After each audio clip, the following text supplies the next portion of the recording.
समस्त प्रभु जीशुख्रीष्ट नाम मोर आंतरिक नमस्कार। ख्रीष्टर प्रिय भाई और भौणी मैंने आज मुझे एक बहुत बड़ साक्ष्य मुझे शुणेबी। आपन के शक्तिमान सीरियल देखी जो देखी मत कमेंट करेंगे, कारण मुझे छोट थी मो बहुत शक्तिमान सीरियल मुझे देखुली। मोर मन पड़े मुझे मोर बयस प्राय 9 वर्ष कि 10 वर्ष थिला। आ से समय प्रथम थर नुआ नुआ आसी थाए शक्तिमान सीरियल। आमे सांगसाथी माने मिसिक आमे देखू। मो सांग माने प्रथम देखुले। आ दिने मोर जन सांग मत कहला जे गोटे बढ़िया सीरियल अच्छे शक्तिमान सीरियल, चल आमे देखिबा। तबे मु गली पिला मान सहित बसिक देखिकी जतबेले देखिली प्रथम थर मते एते बढ़िया लगिला। छोट बेला कथा मु कहूची। ता परवर्ती मुहूर्त प्रति रविवार दिन मु आग धारी रे बसे आ सीरियल देखा निमंते। ये शक्तिमान सहित जन रोल करुले ना हूँ गीता विश्वास। आ गीता विश्वास आ से कौन करुले से हिरोइन रोल करुले शक्तिमान संगरे। आउ ना हूँ वैष्णवी। किंतु मु स्वप्न केबे भी भावी नथिली जे एई वैष्णवी बा गीता विश्वास ये गोटे दिन प्रभु जीशुख्रीष्ट को विश्वास करेंगे बा जानिबे। आज आम मैंने ताहां मुखर आम मैंने शुणा आ से निज मुहरे से कहे मुखर से किपरि जीशु को जानिले अद्भुत भाव में आ प्रभु किपरि आकर्षण कले। आजिर भिडियो आम मैंने शुणा आम मैंने जानिबा गीता विश्वास बा जहाँकर प्रकृत ना हूँ वैष्णवी। आ से किपरि प्रभु जीशुख्रीष्ट पूर्वर घृणा करुले, तापर किपरि जीशुंकर परिचय पाइले एवं परे परवर्ती मुहूर्त में जीशुंक निमंते किपरि से पागल हेले। आउ चलंतु आउ अधिक विलंब न करी आजर वीडियो को आम आरंभ करिबा। थैंक यू विक्रांत ब्रदर और पास्टर अशोक कि आप लोगों ने मुझे यहाँ पर बुलाया, सारी टीम, और इतना आज सुनहरा मौका दिया इन बच्चों के साथ इंटरैक्ट करने का। और कुछ दिल से भी बच्चे हैं यहाँ पे आप सबको मैं बधाई देना चाहती हूँ कि आप लोग इतने अपने यंग एज में यहाँ आकर इकट्ठे होकर प्रभु की आराधना और स्तुति कर रहे हैं, उनके बारे में सीख रहे हैं। हमारे समय में हमें ये नहीं मिला था, मिलता तो शायद बहुत सारी चीज़ों से हम नहीं गुजरते। वैसे आप सब बैठ सकते हो प्लीज़, सॉरी पूना से मेरा एक बहुत पुराना रिश्ता है। आप लोग की उम्र में आपसे थोड़ी छोटी भी थी मैं। यहाँ 13 साल के कोई है तो ऊपर ऐसे हाथ उठाओ। 13, 14 कौन है? हाँ, आपके एज की थी मैं जब मैं पूना आया जाया करती थी। और पूना के साथ मेरी बहुत सुनहरी यादें जुड़ी हुई है उस टाइम में। और शायद आज भी, मुझे नहीं पता, आज थोड़ा कमर्शियल हो गया है पूना, लेकिन उस टाइम में ना पूना बहुत ताज़ा रहता था, एकदम ताज़ी हवा पूना के साथ। तो पूना से मेरा एक लगाव है, एक प्यार है, और मुझे पूना के लोग भी बहुत अच्छे लगते हैं। लेकिन आज मैं उसके बारे में नहीं, आप सब मेरे बारे में तो जानते ही, और ज़रूरी नहीं है कि जानते हो। विक्रांत ब्रदर ने बताया मेरे बारे में, लेकिन हो सकता है बहुत लोग टीवी नहीं देखते हो। मैं टीवी और फिल्म एक्ट्रेस हूँ। और सबसे बड़ी बात, अभी हाल ही में कौन आया था? पास्टर तेजल नाडर। मैं उनके चर्च से हूँ। वो और उनके पति मेरे पास्टर हैं, और मैं बहुत भाग्यशाली हूँ कि मैं उनके परिवार का एक हिस्सा हूँ, उस देह का एक हिस्सा हूँ। आप सब भी उसी के हिस्से हो, बड़े देह के। लेकिन उस एरिया, उस चर्च में मैं जाती हूँ जहाँ पर मुझे बहुत कुछ सीखने को मिला, बहुत आशीष मिला, बहुत अभिषेक मिला। और जो कुछ भी मैं आज आपसे बांटने जा रही हूँ उसी का एक हिस्सा है। मेरे जीवन में जो कुछ भी हुआ वो भरोसे से बहुत जुड़ा हुआ है, इसलिए मैं आपके साथ भरोसे के बारे में कुछ बांटना चाहती हूँ। हम एक वचन देखेंगे, ओके? एक वचन देखेंगे नीति वचन में 3 में 5 से 6। हिंदी में कोई बोल सकता है क्या? माइक पर कोई ट्रांसलेट कर सकता है हिंदी में? नीति वचन इंग्लिश में है, trust in the Lord with all your heart and lead not on your own understanding, in all your ways submit to him and he will make your path straight. इसका मतलब है अपने हृदय में प्रभु पर पूरा भरोसा करो। कैसा भरोसा? पूरा भरोसा करो। और अपने सद्बुद्धि पर निर्भर मत हो, अपनी सोच पर निर्भर मत हो, अंडरस्टैंडिंग पर।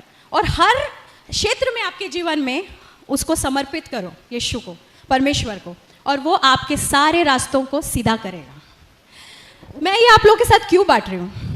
क्योंकि अभी आप में से कई लोगों की अभी शुरुआत है सफ़र की, और इस सफ़र में सबसे ज़्यादा आपको ज़रूरत पड़ने वाली है भरोसे की।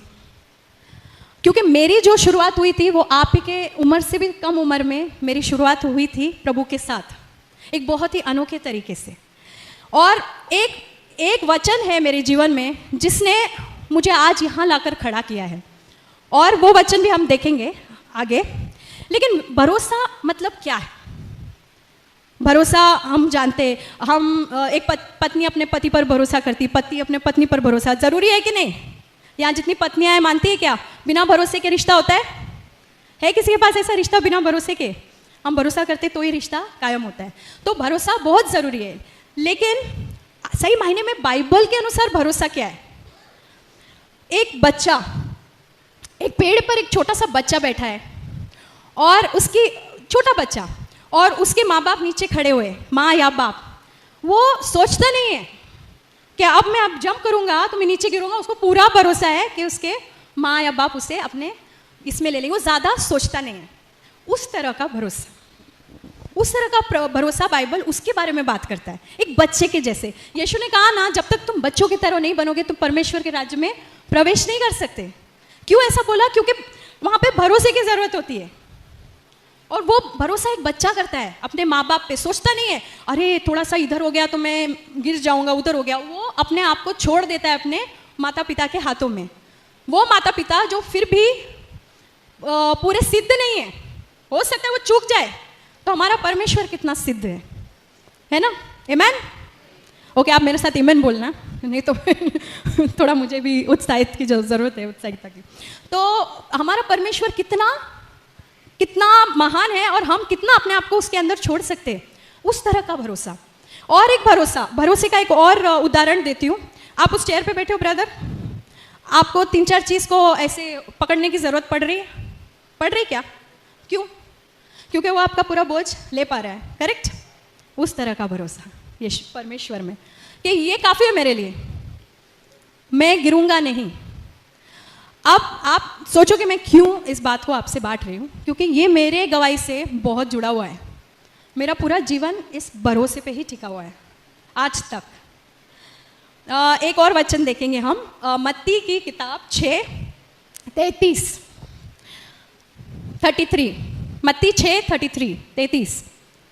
परमेश्वर के राज्य को खोजो, सत्य को खोजो, और तुम्हारी सारी ज़रूरतें पूरी होंगी। क्या होगी? पूरी होंगी। अगर आप मेरे पूरे जीवन को एक छोटे से इसमें डालना चाहते हो वचन में, तो वो ये है, परमेश्वर के राज्य को खोजना, उसके सत्य को खोजना। अब मेरी शुरुआत कहाँ पर हुई?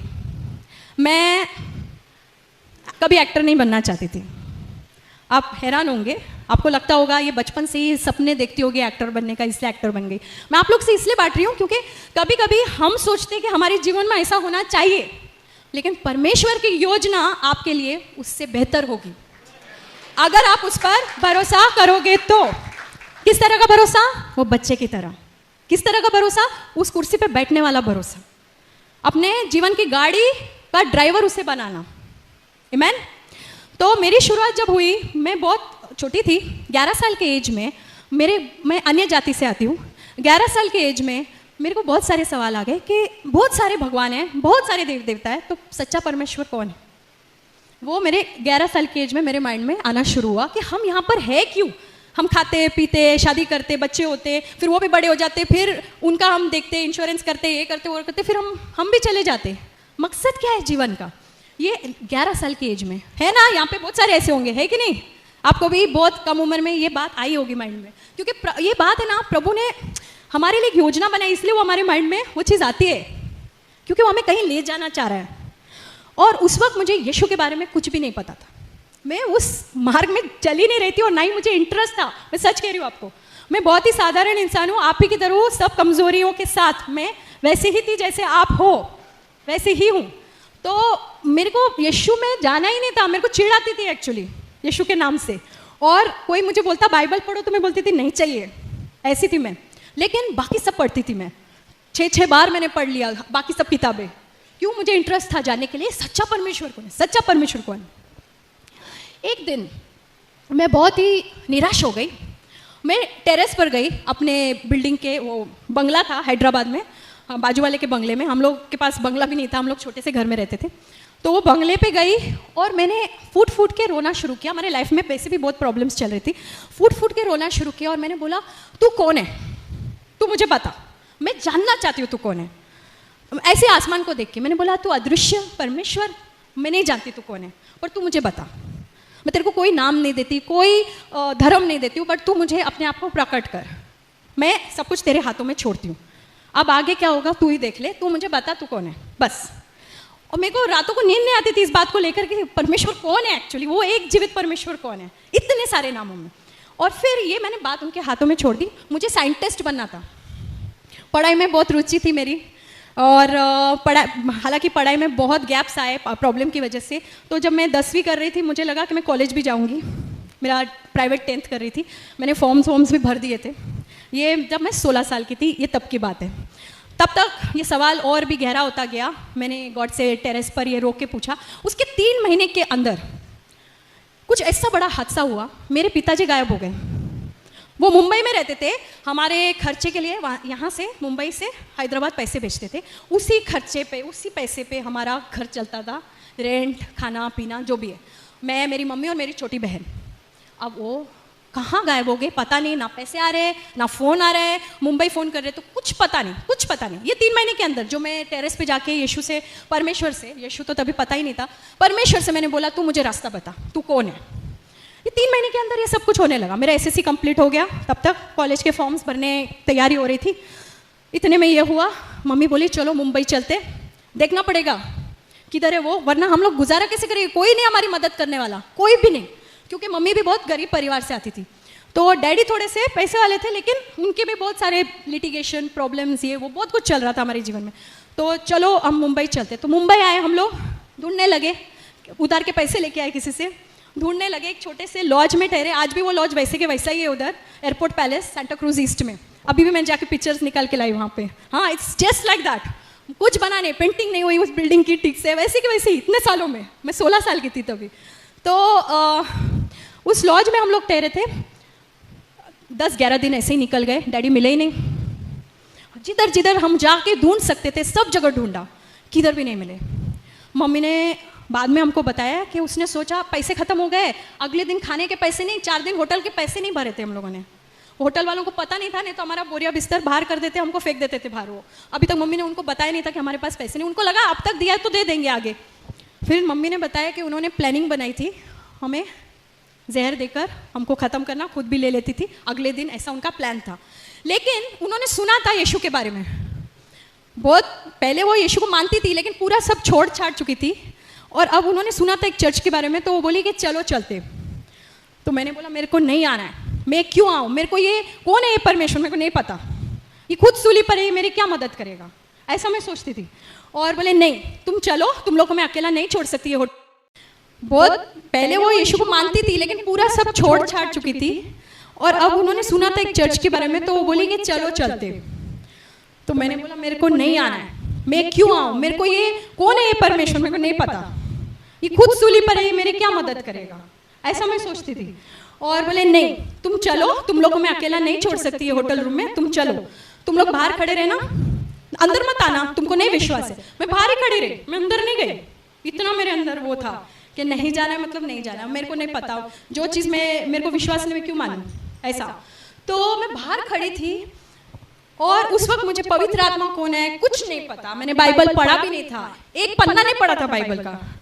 सडनली मुझे वहाँ पर ऐसा महसूस हुआ कि किसी ने ऐसे बकेट भर भर के मेरे ऊपर है ना ऐसा प्रेम उंडेल रहा है, ऐसा शांति, प्रेम, आनंद और जॉय जैसे पूरा मेरे आंखें ऐसे भर आई और मैं रोने लग गई। अनकंट्रोलेबल क्राइम, मेरा पूरा शरीर ऐसे कांप रहा था और मुझे समझ में नहीं आ रहा मुझे उधर क्या हो रहा है। मैं बाहर वरांडा में खड़ी हूँ, अंदर भी नहीं गई, मुझे समझ में नहीं आ रहा है क्या हो रहा है।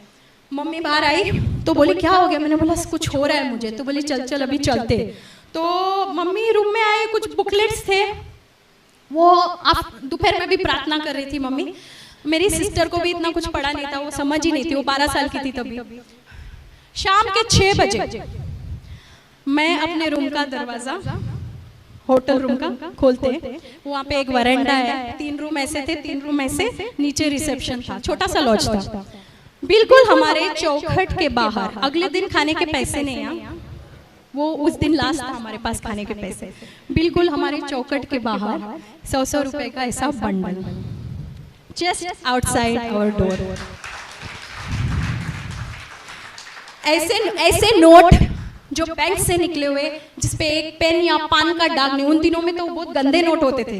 ऐसा नोट जैसे अभी किसी ने बैंक से निकाला हो, ऐसा नोट मैं हाथ में, मैं कांप रही हूँ, मैं मम्मी को जाके दिया तो मम्मी ने बोला कि इधर ही रख पैसे, बोलना मत पैसे हमारे पास है, नहीं तो कोई भी बोलेगा मेरा है करके, नीचे जा पूछ कि किसी का पैसा गुम हो गया है या चोरी हुआ है कि क्या है। हो सकता है कस्टमर जब सामने वाला हो उसके पॉकेट से गिर गया हो। नीचे जाके पूछा वो वेटर वो लोग से, तो बोले बेबी ऐसा क्यों पूछ रहे हो, ऐसा तो कुछ नहीं है। तो मैं ऊपर आके मम्मी को बोला ऐसा कुछ नहीं है। फिर हमने वो पैसे गिने, 4 दिन हमारे होटल का उसमें पैसा था, 4 दिन का वो भरने का, और आगे के 3-4 दिन हम 3 टाइम का खाना हम लोग तीनों खा सकते थे, उतना पैसा उस बंडल के अंदर था। मैं बोली कौन है ये भाई, पहली बार गए, मैं तो मानती भी नहीं हूँ, इतने जगह गए, इतना कुछ किया, जीवन ऐसा ही ऐसा ऐसा ऐसा जा रहा है, ये क्या है। एक तो मुझे उधर कुछ महसूस भी हुआ, तो मेरा माइंड वहीं से चेंज होना शुरू हो गया था कि कुछ तो है, something different about this Jesus Christ. तो मैं जानना चाहती, फिर मेरा पूरा वहाँ से उत्साहिकता बढ़ा, मैं और जानना चाहती हूँ यीशु के बारे में, कि कौन है जो शाम को जवाब आता है, सुबह में प्रॉब्लम और शाम को सलूशन। तो मैंने बोला मुझे जानना है। उतने में और भी बहुत सारे चमत्कार हुए। वो एक अंकल थे हमारे वहीं से, मैं जो साइंटिस्ट बनना चाह रही, मैं क्यों आपको ये बता रही हूँ, क्योंकि आप सब भी बहुत आशाएं लेकर बैठे होंगे, मुझे ये बनना है, मुझे वो बनना है, और हो सकता है कि प्रभु की भी इच्छा आपके लिए वो हो, तो वो जरूर आपके जीवन में पूरा होगा। लेकिन कभी कभी प्रभु की इच्छा हमारे लिए कुछ और होती है। क्यों? क्योंकि वो जानता है कि आपकी काबिलियत क्या है, वो आपको किस क्षेत्र में इस्तेमाल कर सकता है। जरूरी नहीं आपने जो सोचा वही हो, जो क्षेत्र प्रभु आपको लेकर जाएगा वहां पर वो आपका पूरा पूरा इस्तेमाल करेगा। कहाँ साइंटिस्ट और कहाँ एक्टर, जमीन आसमान का फर्क। तो उसके बाद एक अंकल थे जिनके यहाँ मैसेज मेरी मम्मी ने छोड़ा हुआ था, बहुत पुराने पहचान के, जिन्होंने मेरे को बचपन में, आप में से कितने ने देखा है पता नहीं, वीराना फिल्म की थी मैंने, एक हॉरर फिल्म थी जिसमें मैंने हीरोइन के बचपन का रोल किया था, मैं 9 साल की थी तभी, हॉरर फिल्म। तो वो अंकल ने मुझे करवाया था, वो हॉरर फिल्म के राइटर थे। वो आए, वहाँ मैसेज छोड़ा था, वो आउट ऑफ टाउन थे, वो भी सही समय पर आए जब हमारा ये पैसा खत्म होने को आ रहा है, वो आ गए। आगे उन्होंने हमारी और मदद की, और सबसे बड़ा चमत्कार, वो वहाँ बैठते हैं, एक फ़ोन लगाते हैं, एक बहुत भले मानुस को, जो एक फैमिली टाइप आदमी थे, बिजनेसमैन थे, उन्होंने फिल्म बनाने की सोची थी लेकिन उनका फिल्म फ्लॉप हो गया था, तो उन्होंने एक ऑफिस कम रेजिडेंस जैसे लेके रखा था शास्त्री नगर, लोखंड वाला, बहुत पॉश एरिया में। अब 8 महीने का रेंट भर चुके थे वहाँ पे, और वो ऑफिस यूज ही नहीं कर रहे थे, और वो जो लैंडलॉर्ड थी वो पैसे वापस नहीं कर रही थी, बोले कि 8 महीना रह के आप छोड़ दो। वो खाली घर ऐसे ही पड़ा था, फुल्ली फर्निश्ड। इनको उसी वक्त उनकी याद आना, ये उनको फ़ोन करके बोलते हैं कि एक फैमिली है, परिवार, इनके डैडी अभी तक इनको मिले नहीं है। तो उनके खुद के 3 बेटियां, तो उनको भी फीलिंग हुई, वो ममता जगी उनमें, और बोला कि इनको आने दो, रहने दो जब तक इनके डैडी मिलते, 2-3 महीना हम सीधा एक लॉज रूम से सीधा एक पूरे बहुत ही फुली फर्निश्ड टीवी फ्रिज वाले घर में हम लोग शिफ्ट हो गए, और वो भी बिना किसी मतलब, बिना किसी गलत इसके। मैंने ऐसा प्रभु का, मैं अभी इतना समय नहीं है मैं सब बांटूं, पर इतनी चीजें हुई, अनबिलीवेबल चीज़ें, जैसे मतलब आप सोच नहीं सकते। प्रभु ने जो कहा ना, तुम विश्वास करोगे, तुम पहाड़ से कहोगे यहाँ से वहाँ हो जा और वो होगा। शायद पहाड़ नहीं हुआ अब तक, क्योंकि हमारा विश्वास भी अभी वो लेवल में पहुंचा नहीं, लेकिन बहुत ऐसी चीज़ें हुई जो नहीं, असंभव थी मेरे जीवन में। और बहुत बड़ी कहानी को थोड़ा छोटा करते हुए मैं ऐसे एक्टर बनी, वहाँ से मेरी शुरुआत हुई। मुझे फिल्म्स मिलते गए, मेरा फोटो सेशन फ्री में हो गया, फिल्म्स मिलते गए, नया प्रोड्यूसर, नया हीरो, फिल्म बनी नहीं, अच्छे लोग थे, गलत काम नहीं था उसमें, फिल्म्स बनी नहीं लेकिन पैसे आते रहे। 3-4 फिल्में बनी नहीं मेरी, पर मेरे को पैसे मिलते रहे, मेरा गुजारा शुरू हो गया। डैडी मिले ही नहीं, 2 साल बाद मिले डैडी। अब वो दूसरी कहानी मैं बोलना नहीं चाहती, लेकिन वो 2 साल तक नहीं मिले। 2 साल तक पिता परमेश्वर ने हमारी रक्षा की, पिता परमेश्वर ने हमें देखा, हमें उस मोड़ पर आने नहीं दिया जहाँ पे गेम खत्म, क्या बोलते हैं बंटा लैंग्वेज में, गेम खत्म, खलास, वो नहीं होने दिया। और हमें सुरक्षित संभाल कर रखा, हमारी सारी ज़रूरतें पूरा करता गया। और मैं ये नहीं कह रही हूँ कि सब कुछ स्मूथ हो गया, वो भी गलत होगा, परीक्षाएं आई। इसीलिए प्रभु हमें हमारे नाश के लिए परीक्षा नहीं देता है, हमारे उन्नति के लिए हमें परीक्षा देता है। तो परीक्षाएं बहुत सारी हुई, आमीन। लेकिन प्रभु हर एक से रास्ता बनाता गया, और उसके साथ साथ कुछ और भी होता गया। कैरेक्टर, आज मैं जो हूँ, आप मेरे से कुछ 5-6 साल पहले मिलते, मैं ऐसी नहीं थी। I am not joking. घमंड, गुस्सा, आज भी गुस्से से थोड़ा मेरा पाला पड़ते रहता है। आई एम सॉरी, है मेरे अंदर, प्रभु काम कर रहा है, गुस्सा है अभी भी, बट घमंड, और कभी कभी वो निकल के आता है। आप भी नोट किए होंगे ना, जब कभी कभी समस्या ऐसी हो जाती है तो हमारी परीक्षा होती है, और हमको सब तब पता चलता है कि हमारे अंदर अभी भी कितना कुछ है बदलने को। तो घमंड, ये किससे बात नहीं, सबको नीचा देखना, ये सब मेरे अंदर था। लेकिन जैसे जैसे परीक्षाएं होती गई, और उसके बाद प्रभु ने हर परीक्षा के बाद उठाया, आशीषित किया, और कैरेक्टर भी बिल्ड होता गया, चीजें बदलती गई अपने अंदर। मेरे परिवार वालों ने देखना शुरू किया, जो मेरे विरोध करते थे कि तुम ये प्रार्थना में क्यों जाती हो, ये प्रार्थना गलत है, इधर मत जाओ, ये लोग गलत है, ये पास्टर लोग गलत है, ऐसा ऐसा बोलते थे, आज वो भी आते हैं प्रार्थना में। मैं क्यों? क्योंकि उन्होंने कुछ देखा, और वो काम अगर हम प्रभु को अपने ऊपर करने नहीं देंगे ना, तो वो नहीं होएगा। वो अपने ऊपर निर्भर है। देखो, स्वर्ग तो हम लोग जाएंगे ही जाएंगे, जब तक हम यीशु को पकड़ के रख रहे हैं कि वो हमारा उद्धार करता है और हमारा प्रभु है, सिर्फ और सिर्फ वो, तो हम तो स्वर्ग जाएंगे, क्योंकि प्रभु का वचन है वो। लेकिन हमारे जो वहां पर हमें मिलना है, बहुत सारी चीजें, और हमारा कैरेक्टर, वो सब इस पर निर्भर होता है कि हम कितना प्रभु के लिए अपने हृदय को खोलते हैं, कितना उन पर, मैं जो शुरुआत किया था, कितना उन पर भरोसा करते हैं, बहुत बहुत जरूरी है। और फिर 2006 में मेरे जीवन में एक बहुत बड़ा चेंज आया। तब तक मैं यीशु में सिर्फ है ना एक धर्म के नाम पर विश्वास करती थी। यीशु था, सिर्फ यीशु, लेकिन धर्म के द्वारा, आप समझ रहे हो, एक धार्मिक क्रिश्चियनिटी भी है ना, धर्म के द्वारा। लेकिन ये new life, born again life मुझे समझ में नहीं आ रहा था। बाइबल मैं बाकायदा पढ़ती थी, मुझे बहुत शौक था, मेरे अंदर एक आग थी बाइबल पढ़ने के लिए, मैं बहुत पढ़ती थी, आज से ज्यादा वो तब पढ़ती थी बाइबल।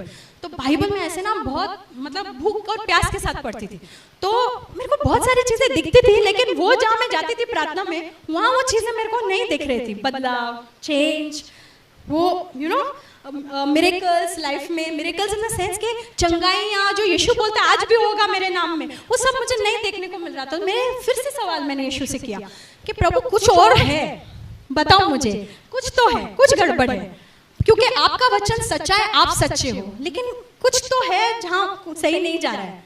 और फिर प्रभु ने बोला अब ये रेडी हो गई है, मैंने बोला ना लेवल होता है, अब ये रेडी हो गई है वहाँ आने के लिए। पहले भी लोगों ने मुझे बुलाया था, लेकिन मैं बोलती थी ये लोग है ना सब ब्रेन वॉशिंग करते हैं, मैं नहीं जाऊंगी हमारे न्यू लाइफ फेलोशिप और बॉर्न अगेन चर्च में, बोलते नहीं जाऊंगी नहीं जाऊंगी नहीं जाऊंगी। एक दिन रात को प्रभु ने मुझसे, वो मेरे से बात करते थे हाँ वचन के द्वारा, और मुझे बोला जाओ मैं भेज रहा हूँ तुमको। तो मैं गई, वहाँ पे तुम्हारी उम्र का 19 साल का एक लड़का, पहली बार मैं गई, वो आया था, सीजू मैथ्यू है उसका नाम, वो आया केरला से, और वो खड़ा है माइक पर, और मैं बोल रही हूँ मेरे से बहुत छोटा, और वो ऐसे बात कर रहा है जैसे वो 70-80 साल का आदमी बहुत सारा ज्ञान लेकर। मैं बोले कौन है भाई, और मेरे सारे सवालों का जवाब वो दे रहा है माइक पर। और उस वक्त तक ना मुझे ये सब मेरा बिलीव नहीं होता था कि पवित्र आत्मा के द्वारा आप नीचे गिर जाते हो और उनके स्पर्श से आप आप भर दिए जाते हो। एनॉइंटिंग का मुझे इतना समझ नहीं था। तो वहाँ मैं देख रही थी जब प्रार्थना खत्म हुआ सब लोग ऐसे आगे जा रहे हैं और सब गिर रहे नीचे। मैंने बोला ये मेरे हो ही नहीं सकता क्योंकि ये रियल नहीं है। ऐसा मेरा माइंड सेट ऐसा था। मैं आगे गई और उन्होंने मेरे को छुआ भी नहीं, उसका आंख बंद था वो ब्रदर का, और वो ऐसे आंख बंद करके बोलते हैं बेटी क्या चाहिए आपको, इंग्लिश में बोलते हैं। मैं बोली बेटी, ये मेरे से कितना छोटा है एज में, मुझे बेटी बोल रहा है। तो मैंने बोला ये नहीं है, ये जरूर प्रभु बोल रहा है इसके जरिए। मैंने बोला मैं चाहती हूँ कि यीशु मेरे जीवन का पूरा नियंत्रण ले ले। ऐसा मेरे मुंह से निकला, पता नहीं क्यों उस वक्त वो मैं भर गई थी उससे। पूरा नियंत्रण यीशु ले ले। उसने बोला ऐसा ही हो तुम्हारे साथ। सिर्फ इतना बोला वो ब्रदर ने, एक हवा का झोंका जैसे आया और वो बपतिस्मा था पवित्र आत्मा का। मैं नीचे फ्लैट जमीन पर, प्रेज गॉड। और मैंने बोला ये क्या है, अमेजिंग एक्सपीरियंस। मैंने बोला क्या है ये, और फिर मैंने जाना। पहली बार मेरी आंखें खुल गई। इतनी बार बाइबल पढ़ा, ऐसा होता है ब्रदर सिस्टर, ऐसा होता है कि हम 10 बार भी बाइबल पढ़ते लेकिन हमारी आंखें खुलती नहीं है। वही वचन मैंने कितनी बार पढ़ा कि यीशु हमारे पापों की क्षमा के लिए धरती पर आया, क्रूस पर मारा गया, गाड़ा गया, तीसरे दिन जिंदा हुआ ताकि हमें अनंत जीवन मिले। लेकिन मेरी समझ में नहीं आया था तब तक। हाँ, यीशु को मानती थी, मुझे पता था कि यही सत्य मार्ग है, बाइबल ही सच्चा है, लेकिन ये आंखें खुली नहीं थी। उस दिन मेरी आंखें खुल गई और मेरा उद्धार हुआ। और उसके बाद फिर मेरा जीवन बहुत बहुत अलग हो गया। अब सिर्फ चीज़ें और मटेरियल चीज़ों के लिए नहीं, आत्मिक उन्नति चालू हो गई। पहले तो बहुत सारी चीज़ें लाइफ में हुई, सक्सेस मिला, मैं एक्टर बन गई, बहुत कुछ हो रहा था, लेकिन आत्मिक उन्नति नहीं हो रही थी। वो वहाँ से शुरुआत हुई 2006 से, एग्जैक्टली 2006 दिसंबर से। और धीरे धीरे हर एक साल प्रभु मेरे जीवन में नई नई चीज़ें करता गया, आत्मिक क्षेत्र में बढ़ाता गया। पिछले चर्च में जो मैं जाती थी, धार्मिक चर्च में, बोला गया था अरे ये अच्छी नहीं है। मैं सच बोल रही हूँ। और सही मायने में मैं आपको बताऊँ, मैं अपने आप को बहुत सिद्ध नहीं बताना चाहती हूँ। उस समय में सही में मेरा जीवन अच्छा नहीं था। लाइक पाप से मैं बहुत जूझ रही थी। हमारा कैसा लाइफस्टाइल होता है इस इंडस्ट्री में, तो बहुत सारी चीज़ों में उलझी हुई थी और स्ट्रगल था मेरा। वो सब यीशु के आने से, उसके वो एनॉइंटिंग से, उसके वो उद्धार वाले वो स्पर्श से सब खत्म हो गया उस दिन से। Praise the Lord. जो पीने का शौक था, जो पार्टी का शौक था, मैं नहीं कह रही हूँ सब पार्टी गलत होती है, हमारी बर्थडे पार्टीज होती है। आप ऐसा मत सोचो कि बर्थडे पार्टी में भी जाना गलत होता है, नहीं, लेकिन वो एक माहौल होता है पार्टी का। वो सारी चीज़ें धीरे धीरे ना अपने आप, कोई बोला नहीं। हमारे एक बार में मेरे पास्टर्स ने मुझे कभी पूछा नहीं कि वैष्णवी रिबेका, तुम ये, मेरा सेकंड नाम रिबेका है, रिबेका तुम ये फील्ड में हो, तुम क्या ऐसे कपड़े पहनती हो, क्या तुम ऐसी जगह जाती हो, क्या तुम शराब और ये सब पीती हो, सिगरेट फूकती हो? कभी एक बार भी मुझसे पूछा नहीं। लेकिन सिगरेट तो नहीं फूकती थी, लेकिन बाकी चीज़ें तो थी। धीरे धीरे धीरे सब प्रभु निकाला और अपने आप वो इच्छा ही चली गई उन सब चीज़ों की। और प्रभु कहाँ से कहाँ लेकर आया। जहाँ वो चर्च में बोलते थे, मेरे को एक नाम भी दिया गया था, सड़ा हुआ एप्पल, इंग्लिश में क्या बोलते हैं, रोटेन एप्पल। हाँ, वो मैं आपकी एज ग्रुप में थी, रोटेन एप्पल बोला था। मैंने तो उनको क्षमा कर दिया, मेरे कोई बेर भी नहीं है उनके लिए, धन्यवाद हो प्रभु का। लेकिन मेरे को रोटेन एप्पल बोला था। वो रोटेन एप्पल को प्रभु ने उठाया और आज किधर खड़ा किया। महान परमेश्वर है हमारा। अगर हम उन पे विश्वास करेंगे तो कभी भी, आप अपना सारा भविष्य उसके हाथ में दे दो। और आपके लिए बहुत जरूरी है, क्योंकि अभी आपकी शुरुआत है, इसलिए कह रही हूँ। और नहीं भी, अगर आप कहीं बीच में भी हो तो भी प्रभु सारा कुछ प्रभु के हाथ में दे दो। बोलो प्रभु मेरा फ्यूचर आप देखो, मैं नहीं चलाऊंगी, मैं नहीं मैंने बहुत सोच के रखा है प्रभु, ये चीज को मैं आपको समर्पित करता हूँ। मैं आपको समर्पित करती हूँ, मुझे ये बनना ही है। बट प्रभु तुझे पता है मेरे लिए क्या उत्तम है, तू मेरे लिए वो तैयार कर वो रास्ता, क्योंकि वहीं पर मेरे को सही में शांति, आनंद, खुशी और उन्नति मिलेगी। मैं सच बोल रही हूँ। अब मैं कभी एक्टर नहीं बनना चाहती, लेकिन प्रभु की योजना थी, क्योंकि मेरे द्वारा, मैं घमंड नहीं करना चाहती, पूरे नम्रता से कहती हूँ, मेरे द्वारा कम से कम 2000 लोगों तक इस फील्ड में अब तक वचन बांटा गया है। और कई लोग घर पे आते हैं, फोटोग्राफ लेके आते हैं एक्टर बनने के लिए, भेजे गए मेरे घर पे, आज वो मिनिस्टर बन गए हैं। तो धन्यवाद हो प्रभु का। क्यों? मैं नहीं, मैं तो कहाँ साइंटिस्ट, कहाँ लैब में मैं कुछ कर रही होती, या वो टेलीस्कोप में कहीं देख रही होती अंतरिक्ष में। कहाँ है अंतरिक्ष में? किसको बचाना है, किसका उद्धार करना है अंतरिक्ष में? कोई नहीं है उधर, नहीं है। वो नासा बोलते रहता है बहुत कोई है, पर आज तक कोई मिला नहीं उधर, सब इधर ही है।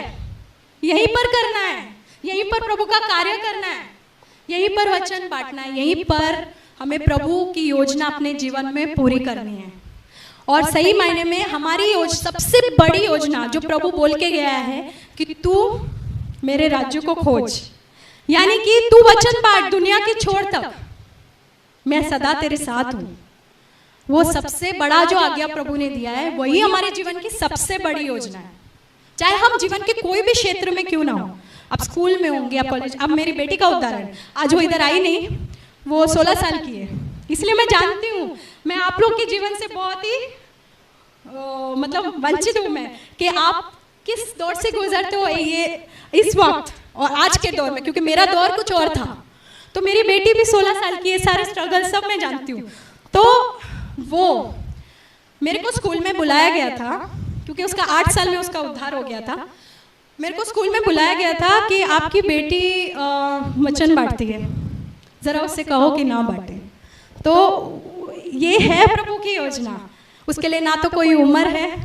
और मुझे अच्छा लगा, मैं उनके सामने तो चुप थी, लेकिन अंदर से मैं बहुत खुश हो रही थी कि सही मार्ग पे चालू हो गया उसका चलना। तो अच्छा कंप्लेन, ये बहुत अच्छा वाला कंप्लेन था। तो वही है। हाँ, जो माँ बाप यहाँ बैठे, हम अपने बच्चों को सबसे बेस्ट क्या दे सकते हैं? प्रभु यीशु। अगर उनको शुरुआत से प्रभु यीशु दे दिया ना, स्ट्रगल होंगे, मैं नहीं कह रही नहीं होंगे, क्योंकि दुनिया देखो कैसी हो गई है, मीडिया, सोशल मीडिया साइट्स, बहुत कुछ है वहाँ पर खींचने के लिए। लेकिन अगर यीशु उनके दिल में बस गया ना, वो संभाल लेगा सब कुछ। मैं सच कह रही हूँ, अपने बच्चों को भी संभाल लेगा, हमको ज़्यादा टेंशन लेने की भी ज़रूरत नहीं है। और जवान लोग जो यहाँ बैठे हैं, जो अभी शुरुआत कर रहे हैं, आप अपना जीवन अगर प्रभु को दोगे पूरी तरह से, तो वो आपका इस्तेमाल करेगा। अब वो ऐसा नहीं है यूज एंड थ्रो, वो कभी ऐसा नहीं करता, यूज एंड थ्रो नहीं करता। वो यूज आपको करता है आपके ही भले के लिए, आमीन, और आपके पड़ोसी के भले के लिए। तो आप वो हम सब के लिए ही करता है जो भी करता है, क्योंकि ना तो हम उसमें कुछ एक चीज डाल सकते हैं और ना ही एक चीज यीशु से